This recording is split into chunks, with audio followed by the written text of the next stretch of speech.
નમસ્કાર ટીવી9 સમાચાર સાથે હું છું જિજ્ઞાસા। સમાચારમાં સૌથી પહેલા વાત કરીશું અમરેલીની કે જ્યાં રાજુલા શહેર અને ગ્રામ્ય વિસ્તારમાં વરસાદી માહોલ છવાયો છે।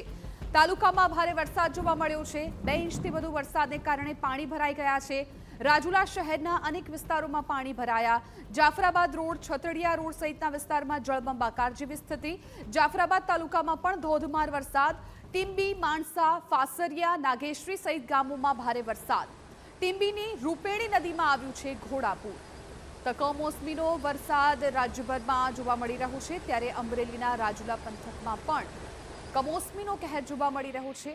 રાજુલા સહિત જાફરાબાદ તાલુકામાં વરસાદી માહોલ જોવા મળી રહ્યો છે। સંવાદદાતા જયદેવ કાઠિયા મામલે વધુ જાણકારી આપી રહ્યા છે, ફોન લાઈન પર જોડાયા છે। જયદેવ, કમોસમીનો કહેર અત્યારે રાજ્યભરમાં જોવા મળી રહ્યો છે, ખાસ તો ખેડૂતો અત્યારે ચિંતામાં મુકાઈ ગયા છે।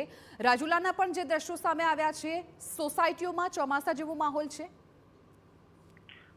બિલકુલ જિજ્ઞાસા, જે રીતે અમરેલી જિલ્લામાં રાજુલા જાફરાબાદ પંથકમાં ફરી કમોસમી વરસાદ છે તે ધોધમાર પડી રહ્યો છે, જેના કારણે સૌથી વધારે રાજુલા શહેર અને આસપાસનો જે ગ્રામીણ વિસ્તાર છે ત્યાં ધોધમાર વરસાદ પડી રહ્યો છે, જેના કારણે રાજુલા શહેરના જે નીચાણવાળા વિસ્તાર છે, ખાસ કરી છતડિયા રોડ ઉપરના સૂર્યા બંગલોઝ, જાફરાબાદ રોડ ઉપરના ગોકુળનગર સહિતના જે વિસ્તારો છે, ખાસ કરી નીચાણવાળા વિસ્તારમાં સોસાયટીઓ આવેલી છે, ત્યાં જળબંબાકારની સ્થિતિ છે તે જોવા મળી છે। જાફરાબાદ તાલુકાના પણ ટીંબી ગામ છે ત્યાંની રૂપેણી નદીમાં ઘોડાપૂર છે તે આવ્યું છે। જે રીતે રાજુલા અને જાફરાબાદ કોસ્ટલ બેલ્ટનો જે દરિયાકાંઠાનો વિસ્તાર છે ત્યાં સતત ધોધમાર વરસાદ પડી રહ્યો છે। રાજુલા શહેરમાં તો 2 ઇંચ કરતા વધુ વરસાદ પડવાના કારણે આ પ્રકારની સ્થિતિનું નિર્માણ થયું છે। જિજ્ઞાસા, બિલકુલ આભાર સમગ્ર માહિતી બદલ જયદેવ। તો અત્યારે રાજુલા પંથકમાં કમોસમી વરસાદનો કહેર જોવા મળી રહ્યો છે, ખાસ તો ખેડૂતોની ચિંતામાં વધારો થઈ ગયો।